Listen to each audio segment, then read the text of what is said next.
depending on the cutlery you use to eat it. Marriage is many things to many people. To some people, marriage is a necessary evil. It's just necessary. It's evil, but it's just necessary. Let's just go ahead and do it. To some other people, it's a mere social contract to be run and guided by traditions and superstitious beliefs. To some people, that's what marriage is. To some people, it's an organized forum for childbearing and rearing. It's not good for us to just be having picking everywhere. So let's organize something. Let's have an organized forum. You and me, let's get married. That's what it is to some people. As I look at the African culture, I can conclusively say that there is no marriage in the African culture. Because in the African culture, the woman is just like a glorified slave. She's to be seen and not heard. That is even when she's seen. That's why in the olden days, you will see our forefathers, they'll go to the market, to the farm with so many wives. Some of them had 19. Some had 4. The more wives, the better for you. And they will all go to the farm, work and labor. And by the time they are returning, you will see these wives carry all sorts of loads: banana, plantain, yam, firewood, and all that. And what will the man carry? Just one useless cutlass, with which he will be driving away imaginary flies and greeting people that do not require his greeting. And when they get home, you will see him sit in front of a transistor radio, listening to the news with a keg of palm wine and maybe tobacco in his mouth, while the woman goes to the kitchen to cook with heavy pregnancy and what have you. In the African culture, there's no marriage. The woman is a slave. She's like the property. She's like any of the properties. You kick her out when you are tired of her. Oh, God bless her heart. Even she has only girls for you, you call her happy girl, forgetting that if you don't have a baby girl, you never finish giving birth to Pikin. You need to go back to the boardroom, or you trust God to give your sons correct wives. A baby girl is a gift of God, a proper gift of God. So we see that in the African culture, there's not marriage. There's no marriage. There's none. Even in the Western world, there is no marriage.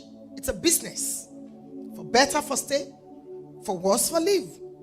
Don't be deceived by what you watch on TV and you see them presenting the bouquet and all that. Many of them are in their 7th marriages. 7th marriage, some in the 4th and all that. Marriage is neither African nor Western. Marriage is biblical. It was God that ordained marriage. In Genesis chapter 2 and verse number 18, it is not good for man to be alone. God said it. God originated it. Marriage is God's idea. Number 2, marriage is a gift from God to humanity. God gave it as a gift. And when you receive a gift, you receive it with thanksgiving, and then you begin to unravel it.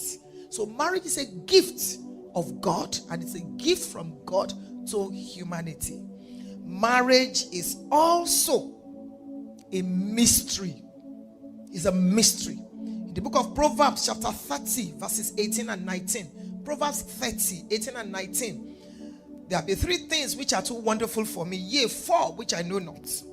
The way of an eagle in the air, the way of a serpent upon a rock, the way of a ship in the midst of the sea, and the way of a man with a maid.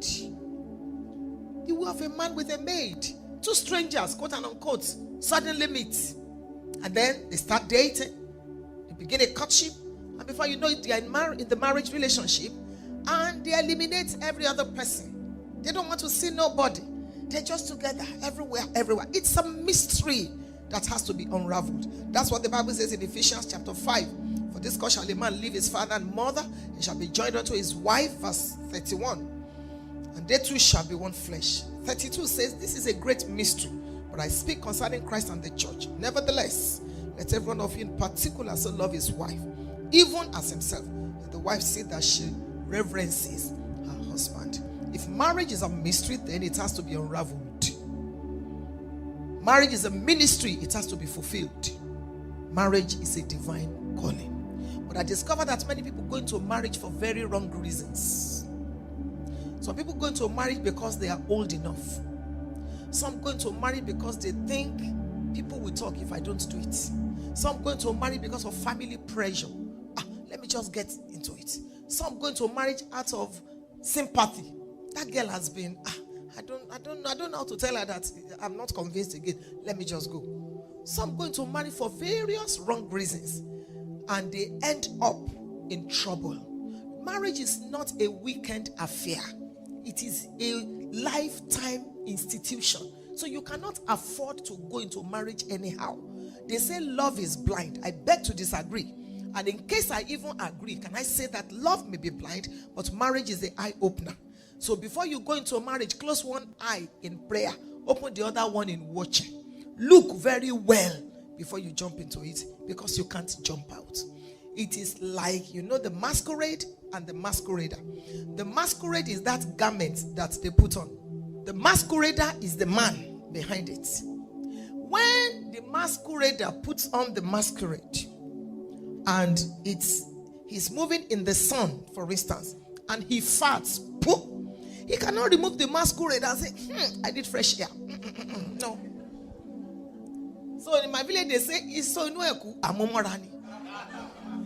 He has to endure it. All he can do is, oh God, let fresh air come, That is marriage. You are the masquerader. Marriage is a masquerade. Many times your spouse will fart. You can't say, I'm checking out. You have to run more. And bear and believe God. Praise the Lord. So please don't get married because you are old enough, or because of family pressure, or because of beauty, or because you think the man has some, material possessions. Please don't. Marriage is the highest level of friendship on earth. And like we say every time, it is a relationship between two forgivers. The place where your Christianity will be tried most is in the institution of marriage. You will shift the gear from patience to endurance, from endurance to long suffering. That is marriage for you. So if you are not ready, you better don't go into marriage.